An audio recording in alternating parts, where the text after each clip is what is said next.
Sử dụng chuối chín, chúng ta để nguyên vỏ, cho vào nồi. Và đối với khoai tây, 20g cho 1 lít nước, sẽ tạo nhiều dưỡng chất hơn.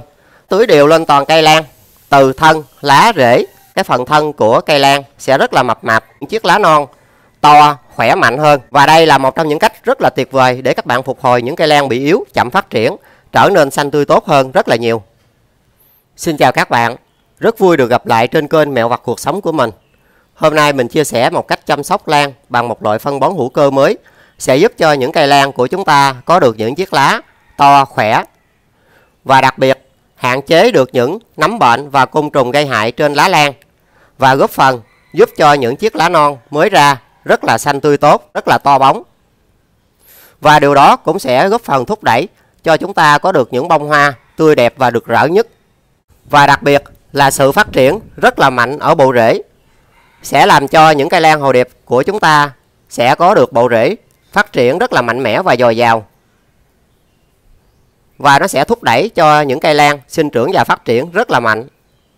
Và các bạn sử dụng chuối chín, chúng ta để nguyên vỏ. Và đối với những quả to thì các bạn sẽ sử dụng nửa quả. Còn đối với những quả nhỏ thì chúng ta sẽ sử dụng đúng 1 quả. Sau đó các bạn sẽ tiến hành cắt ra. Các bạn sẽ tiến hành cho vào nồi để chúng ta tiến hành đun sôi lên. Và đối với khoai tây thì các bạn vẫn sử dụng theo liều lượng cũ, đó chính là 20g cho 1 lít nước.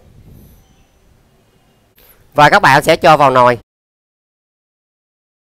Và các bạn cho vào đây 1 lít nước sạch. Sau đó chúng ta sẽ tiến hành đun sôi lên. Sau khi nước đã sôi thì các bạn sẽ để nhiệt độ giảm lại. Và chúng ta duy trì ở nhiệt độ thấp trong khoảng thời gian 20 phút để cho nước sôi phá vỡ cấu trúc của quả chuối và khoai tây, sẽ tạo nhiều dưỡng chất hơn. Và lúc đó các bạn sẽ dùng nước này làm phân hữu cơ để bón cho những cây lan hồ điệp rất là tốt. Và sau khoảng thời gian 20 phút trôi qua, các bạn sẽ tiến hành tắt bếp. Và chúng ta sẽ để nguội. Và sau khi nước đã nguội thì các bạn sẽ cho nước này vào bình phun.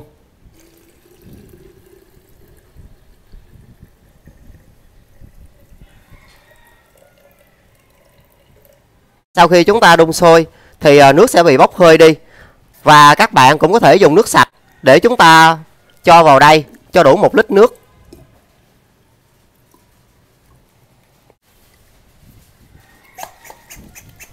Sau đó các bạn sẽ tưới đều lên toàn cây lan, từ thân, lá, rễ.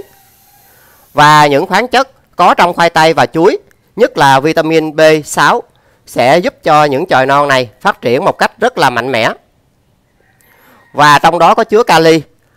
Do đó khi các bạn dùng nước khoai tây và chuối thì những cái đầu hút ở đây sẽ rất là mập mạp và to khỏe. Và nó cũng sẽ góp phần giúp cho những lá lan của chúng ta luôn xanh tươi và phát triển một cách bền vững nhất. Vì kali có trong chuối và khoai tây là những chất hữu cơ hoàn toàn tự nhiên. Do đó khi những mầm hoa đã lên thì rất là cứng cáp. Các bạn nên thực hiện tưới 2 tuần một lần. Và để duy trì sự sinh trưởng và phát triển tốt hơn thì chúng ta nên duy trì tưới 1 tháng từ 1 cho tới 2 lần. Sẽ giúp cho những cây lan hồ điệp sinh trưởng và phát triển rất là mạnh mẽ. Và đây là một trong những chất hữu cơ hoàn toàn tự nhiên. Do đó cây trồng hấp thụ rất là tốt. Và đặc biệt trong chuối và khoai tây có chứa một hormone kích thích sinh trưởng rất là mạnh mẽ. Do đó nó sẽ làm cho cái phần thân của cây lan sẽ rất là mập mạp. Và các bạn nên thực hiện tưới vào những lúc trời mát. Vì trong khoảng thời gian mát thì cây lan sẽ hấp thụ dinh dưỡng rất là tốt. Và trong khoảng thời gian trước 9 giờ sáng hoặc là trước 4 giờ chiều thì những cây lan hồ điệp của chúng ta, trong khoảng thời gian đó, những lỗ khí khổng dưới mặt lá sẽ được mở ra để tiếp nhận lượng carbon dioxide và các chất hữu cơ mà các bạn bón cho cây sẽ hấp thụ rất là tốt.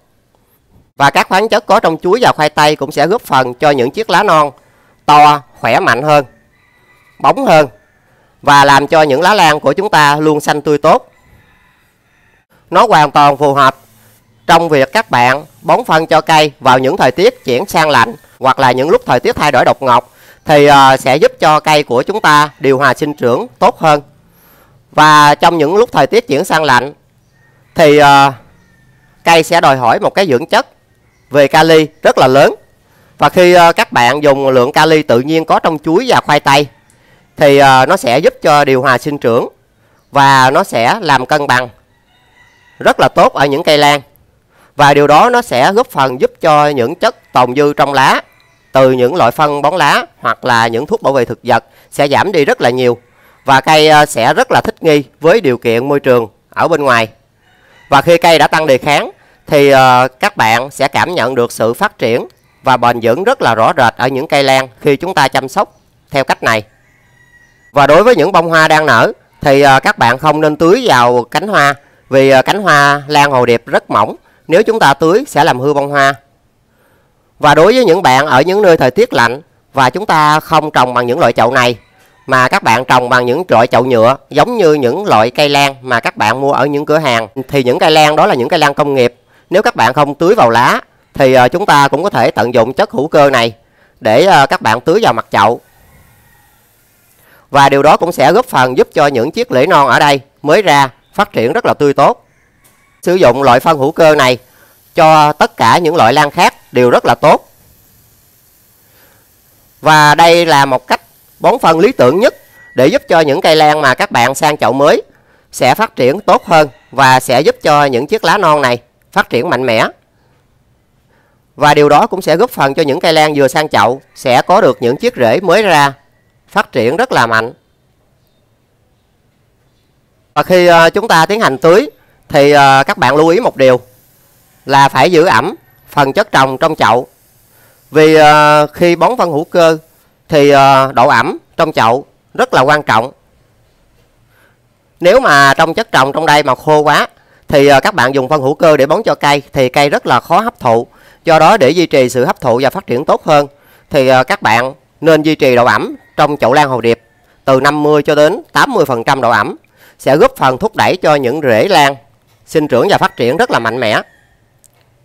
Và đây là một trong những cách rất là tuyệt vời để các bạn phục hồi những cây lan bị yếu, chậm phát triển, trở nên xanh tươi tốt hơn rất là nhiều. Và so với cách làm khoai tây và chuối ở dạng tươi thì ở dạng qua chế biến và đã đun sôi, các bạn có thể bảo quản cái phần nước này trong ngăn mát tủ lạnh trong một khoảng thời gian là khoảng 1 tuần. Và khi các bạn tiến hành đun sôi cũng sẽ góp phần giúp cho dinh dưỡng có trong chuối và khoai tây sẽ được nhiều hơn. Và nó sẽ làm cho cây của chúng ta phát triển mạnh hơn. Vậy là chỉ bằng những cách làm đơn giản từ chuối và khoai tây mình đã chia sẻ sẽ giúp cho các bạn có được những cây lan hồ điệp to khỏe với những chiếc lá xanh tươi tốt. Và những chiếc lá non mới ra thì rất là khỏe mạnh. Còn bộ rễ thì phát triển cực kỳ tốt nhờ có sự hỗ trợ của kali và các vitamin và khoáng chất có trong khoai tây và quả chuối. Và video mình cũng xin tạm dừng tại đây. Yêu quý mình các bạn nhớ like, chia sẻ và các bạn nhớ nhấn chuông để tiện theo dõi những video mới nhất mình sẽ tải lên cho các bạn xem.